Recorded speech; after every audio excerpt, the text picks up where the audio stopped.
அனைவருக்கும் இனிய வணக்கம் மாணவர்களே. நம்ம இன்னைக்கு பார்க்க போறது பாத்தீங்கன்னா இயற்கை சீற்றங்கள் என்ற தலைப்புல நம்ம பார்க்க போறோம். இந்த இயற்கை சீற்றங்கள் என்னக்கடா? இயற்கை சீற்றங்கள்.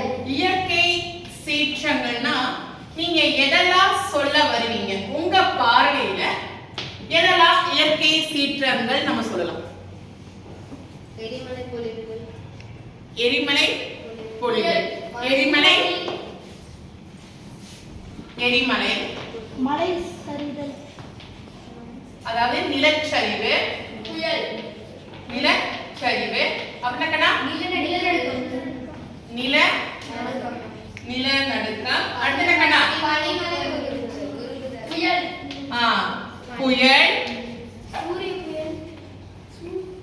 பனிமலை, பனிமலை உருகுதல். அப்படின்னா சுனாமி, சுனாமி, சுனாமி. அப்புறம் வெள்ளம், வெள்ளப்பெருக்கு. அப்புறம் வெள்ளப்பெருக்கு. காட்டுத்தீ. அருமை, கை தட்டலாமே. காட்டுத்தீ. அப்புறமா இப்போ நம்ம உலகத்திலே ஒரு பெரிய ஒரு புற ஊதா கதிர்கள். அந்த புற ஊதா கதிர்களுக்கு என்ன சொல்லுவீங்க? புவி வெப்பமயமாதல். என்னக்கண்ணா?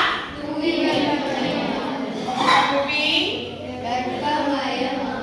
வெப்பமய. அப்புறம் வேற ஏதாவது? வேற ஏதாவது உங்களுக்கு தெரிஞ்சது இயற்கை சீற்றங்கள் சொன்னா? சரி, இப்போ நீங்க தான் சொல்லிருக்கீங்க எரிமலை, நிலச்சரிவு, நிலநடுக்கம், புயல், பனிமலை உருகுதல், சுனாமி, வெள்ளப்பெருக்கு, காட்டுத்தீ, புவி வெப்பமயமாதல் அப்படி சொல்லிருக்கீங்க. சரி, இப்போ இந்த சுனாமிக்கும் வெள்ளப்பெருக்குக்கும் என்ன வித்தியாசம்? இனியா? சுனாமிங்கிறது கடற்கடியில ஏற்படுற பூகம்பம் இல்ல எரிமலை வெடித்தல் அந்த மாதிரியான சில காரணங்களால அலை பெரிய பெரிய அலைகள்லாம் நிலப்பகுதியை மோதி எல்லாத்தையும் அழைக்குது மேம். இதுவே வெள்ளப்பெருக்குனா அதிகமான மழையினால வருது. வெள்ளப்பெருக்கு சில வாட்டி சுனாமி வந்ததுக்கு அப்புறம் தேங்கி நிற்கிற தண்ணியே வெள்ளம் மாதிரி ஆயிடும். அருமை அருமை, கை தட்டலாமே. பாத்தீங்கன்னா அருமையா சொன்னா. என்ன சொன்னா? சுனாமி சொல்றது பாத்தீங்கன்னா கடலுக்கடியில் ஏற்படக்கூடிய நிலநடுக்கத்தால ஏற்படக்கூடிய அதிர்வு. அது என்ன ஆகுதுன்னா நம்ம ஒரு சாதாரண அலைய ஒரு பேரலையாக மாற்றி தண்ணி பெருக்கெடுத்து உள்ள வர்றது என்ன சொல்லுவோம்? நம்ம சுனாமிங்கிறோம். வெள்ளப்பெருக்குன்னா அதிகப்படியான மழை பெய்வதால் ஏற்படக்கூடிய அழிவு. அதிகப்படியான மழை பெய்வதால் ஏற்படக்கூடிய அழிவை நம்ம என்ன சொல்றோம்? வெள்ளப்பெருக்குங்கிறோம். சரி, புயலை பத்தி இப்பொழுது பாத்தீங்கன்னா நம்முடைய மாணவியான ஸ்ரேயா ஸ்ரீதாஸ் என்ன சொல்ல வராங்கன்னு இப்ப பார்க்கலாம். வணக்கம், என் பேர் ஸ்ரேயா. இன்று நான் புயலை பற்றி கூறப்போகிறேன். புயலுக்கு வேறு பெயர் சூறாவளி. சூறாவளிகள் என்பவை அழிவுகரமான குறைந்த அழுத்த காற்றுகள் ஆகும். சூறாவளிகள் காற்று வேக அளவி மற்றும் காற்றழுத்தமானி மூலம் அளவிடப்படுகிறது. தமிழ்நாடு, ஒடிசா, ஆந்திர பிரதேசம் மற்றும் குஜராத்தில் பெரும்பாலும் சூறாவளிகள் அதிகமாக ஏற்படுகின்றன. இப்போது நம் புயலுக்கு முன் பாதுகாப்பு நடவடிக்கைகளை பற்றி பார்க்கலாம். வானிலை அறிவிப்புகளை தொடர்ந்து கவனியுங்கள், பாதுகாப்பான பகுதியை அடையுங்கள் என்று நடவடிக்கைகளை அறிவிக்க வேண்டும். நன்றி. அருமையான கருத்தை ஸ்ரேயா ஸ்ரீதாஸ் சொன்னாங்க. புயல்னா உங்க பார்வையில் என்ன சொல்றீங்கன்னா?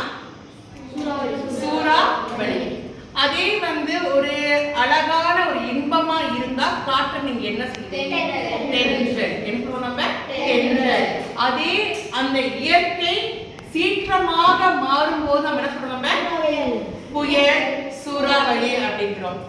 நம்ம தமிழ்நாடு வந்து பாத்தீங்கன்னா கடற்கரை ஓரத்துல இருக்கிறதுனால அதிகமான புயலால் சூறாவளியால் பாதிக்கும் ஒரு மாநிலமாக கருதப்படுது. அதுவும் வந்து பாத்தீங்கன்னா கடற்கரை ஓரங்கள் அப்படின்னு சொல்றது சென்னை, கன்னியாகுமரி, ராமேஸ்வரம், தனுஷ்கோடி இதெல்லாம் வந்து பாத்தீங்கன்னா அதிகமான புயல் சுனாமி வரக்கூடிய இடமாக கருதப்படுது. இப்ப பாத்தீங்கன்னா தனுஷ்கோடிங்கிறோம் இல்லைங்களா? தனுஷ்கோடி வந்து பாத்தீங்கன்னா அந்த காலத்துல வந்து வாணிகத்துல வந்து சிறந்து விளங்கிய ஒரு இடமாக விளங்குச்சு. சரிங்களா? செல்வந்தர்கள் அதிகமாக வாழ்ந்த இடம் எதுன்னு பாத்தீங்கன்னா தனுஷ்கோடி. ஆனா அந்த தனுஷ்கோடி இப்ப வந்து பாத்தீங்கன்னா மக்கள் வாழ்வதற்கு தகுதி இல்லாத இடமாக இப்ப சொல்லியிருக்காங்க. ஏன் சொல்லியிருக்காங்க பாத்தீங்கன்னா அங்க வந்து இந்த சுனாமி சொல்றோம் இல்லைங்களா? இந்த சுனாமி காரணமாக அந்த இடம் வந்து பாத்தீங்கன்னா முழுக்க முழுக்க என்ன ஆயிடுச்சு? அழிஞ்சிருச்சு. அது என்னன்னா அங்க வந்து அரபிக் கடலும் வங்காள விரிகுடா கடலும் வந்து சேர்ற இடம் தான் தனுஷ்கோடி. அப்போ இந்த அரபிக்கடலில் ஏற்படக்கூடிய சுனாமி, வங்காள விரிகுடாவில் வரக்கூடிய சுனாமி ரெண்டும் பெருக்கெடுத்து வரும்போது அந்த தனுஷ்கோடி சொல்லக்கூடிய இடம் என்ன ஆயிடுச்சு? மூழ்கிடுச்சு. இப்ப கூட வந்து பாத்தீங்கன்னா அந்த இடம் வந்து பாத்தீங்கன்னா சாலையே வந்து இந்த அளவு தான் இருக்கும். தனுஷ்கோடி போறீங்கன்னா அந்த பக்கம் வந்து பாத்தீங்கன்னா வங்காள விரிகுடா சொல்லுவாங்க, இந்த பக்கம் வந்து அரபிக்கடல். ரெண்டுக்கும் நடுவில் எப்ப வேணாலும் எந்த கடல் வந்தாலும் என்ன ஆயிடும்? அந்த சாலையை மூடிடும், தனுஷ்கோடியை மூடிடும். அதனாலதான் அது வந்து வாழ்வதற்கு தகுதி இல்லாத ஒரு இடம். சுற்றுலா போய் பார்க்கலாமே தவிர அங்க வந்து என்ன பண்ண முடியாது, நம்மளால வாழ முடியாது. அருமையான கருத்தை சொன்ன ஸ்ரேயா ஸ்ரீஜாஸ்க்கு வந்து பாத்தீங்கன்னா ஒரு கை. மீண்டும் அடுத்த வகுப்புல வந்து பாத்தீங்கன்னா மேலும் இயற்கை சீற்றங்கள்ல வந்து என்ன பாதிப்புகள் ஏற்படுது அப்படின்னு பார்க்கலாம். சரிங்களா? நன்றி, வணக்கம்.